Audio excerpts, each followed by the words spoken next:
Welcome to this explainer. Today, we're going to unpack the truly extraordinary life of a monarch who literally gave her name to an entire age. You know, when we think of the Victorian era, we usually picture strict morals, giant empires, and just unyielding tradition, right? But behind that really imposing facade is a deeply human, incredibly dramatic story. So let's dive right in and take a dynamic journey through the reign of Queen Victoria. To actually wrap our heads around her impact, we really have to start with the sheer scale of her time on the throne. 63 years and 216 days. From 1837 all the way until her death in 1901, she ruled longer than any of her predecessors. I mean, this wasn't just a reign, it was a massive epic. We're talking mind-boggling industrial, political, scientific, and military changes in the United Kingdom, all marked by an unprecedented expansion of the British Empire. But this brings us to the central question for our explainer today. How did a highly sheltered, heavily controlled young girl, who was actually originally named Alexandria, grow up to define a global era? The contrast between her isolated, honestly kind of helpless beginnings and her eventual global impact is just staggering. Let's look at how this incredible transformation started. Act 1. The Gilded Change. Picture this. At birth, young Alexandrina Victoria was only fifth in the line of succession. There was basically zero expectation that she would ever wear the crown. But then, a really rapid succession of royal deaths changed everything. Her father passed away when she was less than a year old, and that was followed just a week later by her grandfather, King George III. As her uncles passed away without any surviving legitimate children, this incredibly unlikely girl suddenly became the heir presumptive. Now, imagine being a teenager subjected to what was called the Kensington system. It was an elaborate, frankly bizarrely strict set of rules designed by her overly protective mother and her mother's domineering comptroller, Sir John Conroy. Their main goal? To make Victoria entirely weak and dependent upon them. She had to share a bedroom with her mother every single night, she was totally isolated from other kids, strictly managed by a minute-to-minute private tutor timetable, and her primary companion was her King Charles Spaniel, Dash. It was, in every possible sense of the word, a suffocating gilded cage. The dramatic shattering of that cage happened in the early hours of June 20, 1837. Her uncle, King William IV, died. Victoria was woken up at 6 a.m. by her mother, and she walked into her sitting room completely alone, wearing only her dressing gown, to meet the Archbishop of Canterbury and Lord Conyngham. At just 18 years old, this heavily sheltered girl who'd been monitored her entire life suddenly held the keys to an empire. Act 2. Love, Power, and Bullets.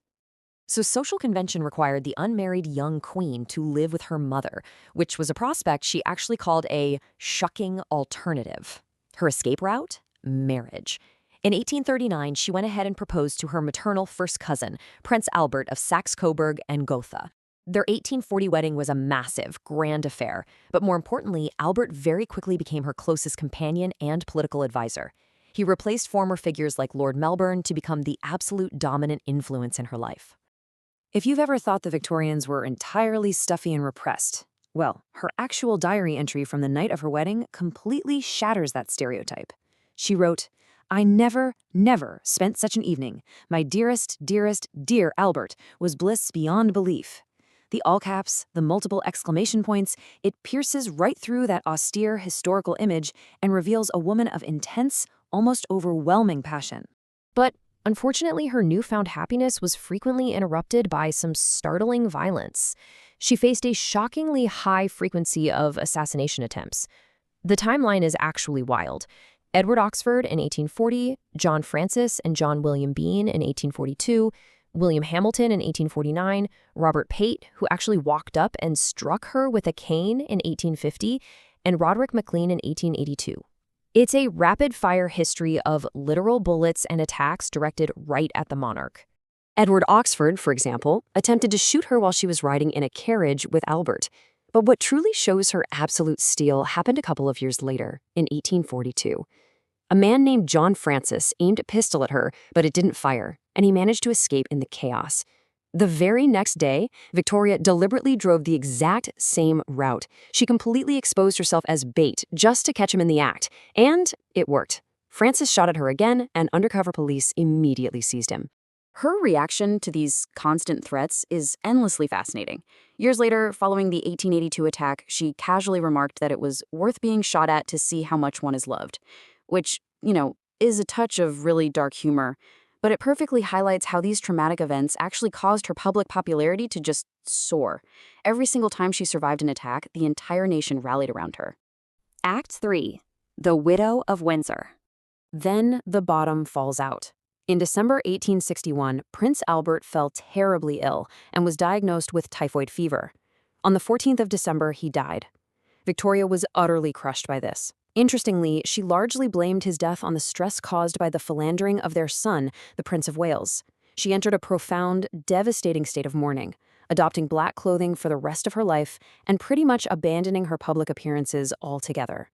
Because she locked herself away in her royal residences, places like Windsor, Osborne, and Balmoral, the public eventually began to turn on her. Her popularity absolutely plummeted, and a Republican movement started to gain real, tangible traction in Britain. In 1864, someone actually walked up and stuck a notice on the railings of Buckingham Palace that sarcastically read, "These commanding premises to be let or sold in consequence of the late occupants' declining business." The monarchy itself was genuinely beginning to look like an abandoned, obsolete institution. The person who eventually helped pull her out of this deep despair was a Scottish manservant named John Brown. Victoria came to rely on him heavily throughout the 1860s. Naturally, this intensely close relationship sparked vicious rumors across the country. Some newspapers and critics even started mockingly referring to the Queen as Mrs. Brown. Though it was a massive scandal at the time, her personal diaries and published books clearly show she valued him as a deeply faithful friend and a devoted attendant when she needed it most. Act 4. The Grandmother of Europe. The latter half of her reign was characterized by unparalleled imperial expansion. Supported by Prime Minister Benjamin Disraeli, Victoria endorsed policies that aggressively expanded British territories across the globe. She viewed this expansion as a civilizing mission, though, as we know, it very often involved intense conflict. In 1876, Parliament passed the Royal Titles Act, and Victoria officially took on the incredibly grand title of Empress of India. During this late era, her household saw yet another deeply controversial figure. In 1887, she engaged an Indian Muslim named Abdul Karim initially as a waiter, but she quickly promoted him to munshi, or clerk, and had him teach her Urdu. The royal family and her traditional retainers were absolutely appalled. They suspected him of spying and complained bitterly to her. Victoria, however, completely dismissed their complaints as pure racial prejudice. It strongly mirrored her earlier defiance of the court over John Brown, proving she still absolutely ruled her own personal life. And her dynastic legacy, it expanded incredibly over the decades. From her immediate family of 9 children with Albert, her bloodline eventually wove into the ruling houses across the entire continent of Europe. Her eldest daughter became Empress Consort of Germany, and her grandson became German Emperor Wilhelm II. By tying her lineage into the ruling houses of Germany, Russia, Greece, Romania, and beyond, she literally earned the title, the Grandmother of Europe.